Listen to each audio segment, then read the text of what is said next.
Okay, I'm gonna kind of take up kind of where I left off from the other one. So I was going through all of these problems, and I was having to go inside in order to grow through them.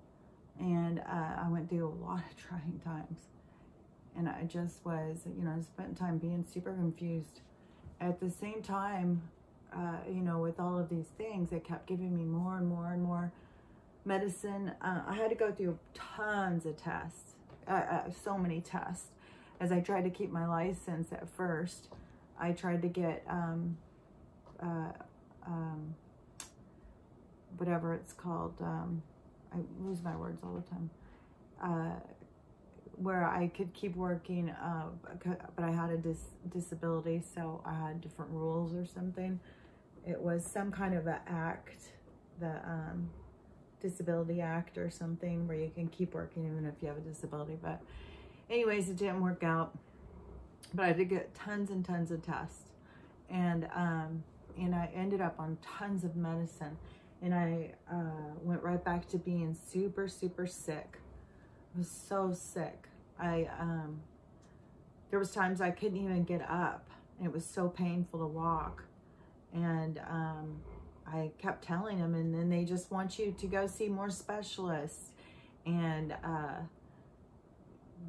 to get into a specialist, it takes months. And then for their test, you have to wait for their test. I mean, it's just like the most ridiculous process. And I kept thinking, it's this medicine. And I knew as a nurse about the bad interactions with medicines.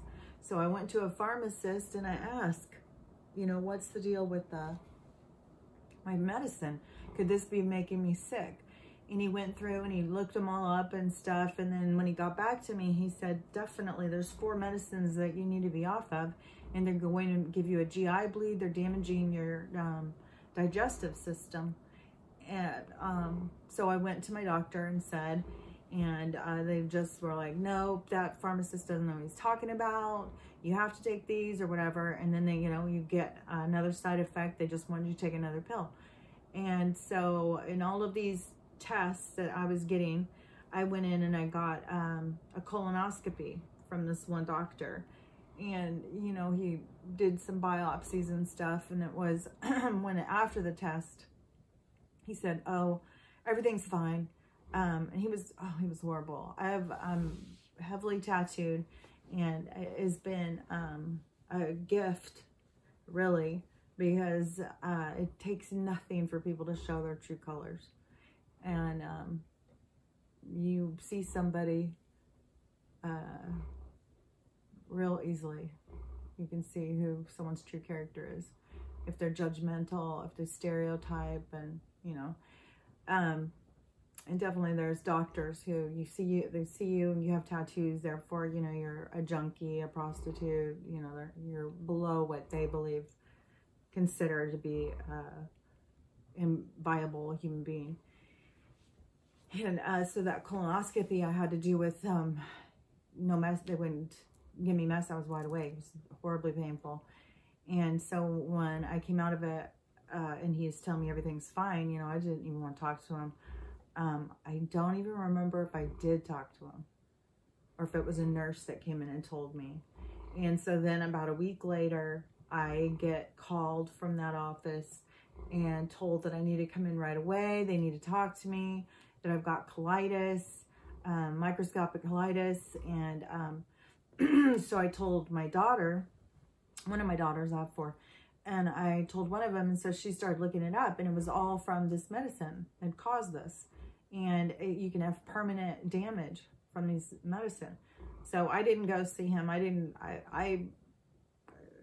went off of all the medicine myself. I figured out which ones I needed to wean down off of. I looked at which ones I was like, I'm not listening to them anymore.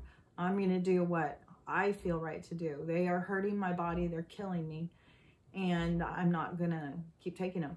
So I got myself off of medicines, and in the process of getting off the medicines, one of my daughters worked, I live in Washington State, so marijuana is legal, and she worked at a place, and I started finding out about the uses of it medically, and it's there's a lot of information about it that's been being withheld from us, and that in itself is a paradigm that you have to break down, because they tell you, you know, this is bad, this is illegal, this is a drug, this is, and then when you start looking at it and you're logical, you're like, this is an herb that is grown from the earth.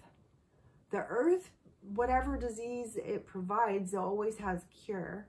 Marijuana has so many health benefits for people. So many, there's just so many things, but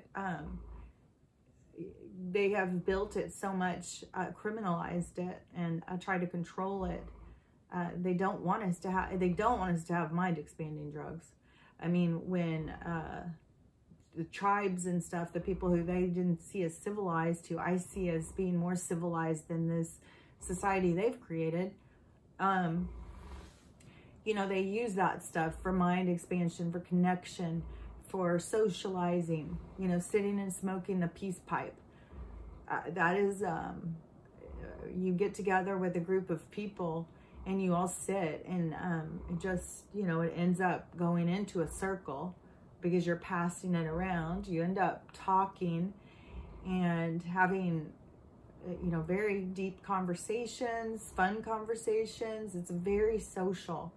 And it just reminds me so much about, you know, passing the peace pipe. And it had more to do, it doesn't just have to do with, oh, I'm going to get high. It isn't about that at all. I mean, some people can want to be high and be in that state. And, you know, I like to be in that state. I feel much more connected to the spiritual side of life. I don't feel as connected to the three-dimensional. Like I have a realization that a lot of this stuff just doesn't matter. And one of the things too that is really nice about it is that you're, it changes like how food tastes and what an experience feels like and stuff. It's easier to connect. It's easier to connect to flavors, to experiences. It just slows you down. It makes you more mindful. It expands your thinking about certain things that are happening when they're happening. And but to me, it's not like, it's completely different than somebody who is a drug addict on heroin or something. Somebody who is smokes a lot of weed is not going to go out and murder and steal to get some more weed. It's not the same kind of thing with the person. I mean, there could be some really low life criminals who also smoke weed and can't find jobs, and they choose a lifestyle of thieving, but it's a lot more complex than just they're addicted to weed and they'll do anything for it. But anyways, there's a paradigm of you know, trying to criminalize it to us, and that you have to break through to accept it for all of it, the positive things. Just like there's a paradigm about money. You have to, all of this stuff about us pushing it away and thinking, you know, the rich are bad. They hoard all the money. How dare them do this and stuff like that. We are creating a negative force between us and money. So money is repelled by us because we don't like it and we don't want it. We are upset about it. You have to love it. You have to want it. You have to accept it, to feel you deserve it. And then that stuff starts coming to you. But you have to, in yourself, feel like you deserve it. And that is an important factor in anything. Love, accepting, like feeling you deserve a good life. It's all in perspective. It's all in what you feel you deserve is what you're looking for. If you feel like you're only going to have shitty people come into your life, then you're going to look for shitty people, because you've got to confirm that reality to yourself. If you go into it and think like, man, I am freaking cool. I am going to pull in the coolest people to me.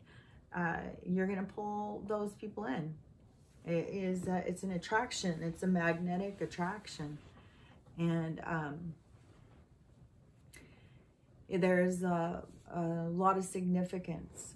But there's paradigm after paradigm that you have to break down. And it all has to do with, what are you basing your views on something?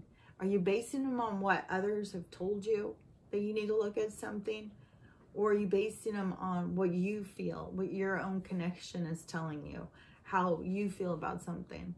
That is, and the stuff that I've learned, that is vital. The hugest parts of this journey is this self-awareness, self-reflection, self-acceptance, self-supporting. It's different than self-serving. Self-supporting is being your own advocate, not letting people, knowing that you deserve whatever it is you want. You're a worthy person, whatever it is you desire. And it's not to say that only good experiences are here, because some people are here because they want the bad experience, because it brings a lot of lessons. And we all sit and judge it and think like, oh, that must be terrible. That's a horrible experience. It's an experience that has attachment of knowledge, and those things that you can learn from it are what some people are here to experience. And the more that we can detach from judgment, the more that we can detach from anger and division, and the more that we can accept one another and accept one another's journey and be willing and open to listen to other people's perspectives and have open dialogue, open conversations, to stop being narrow-minded, be open-minded, look at life in a broad sense, look at experience in a broad sense.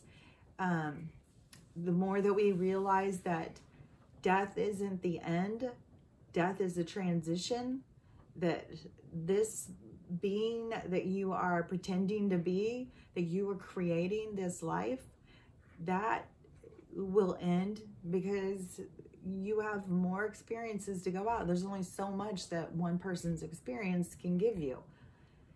And there's multiple experiences. You could play a different role in your family. You could play each different person's role.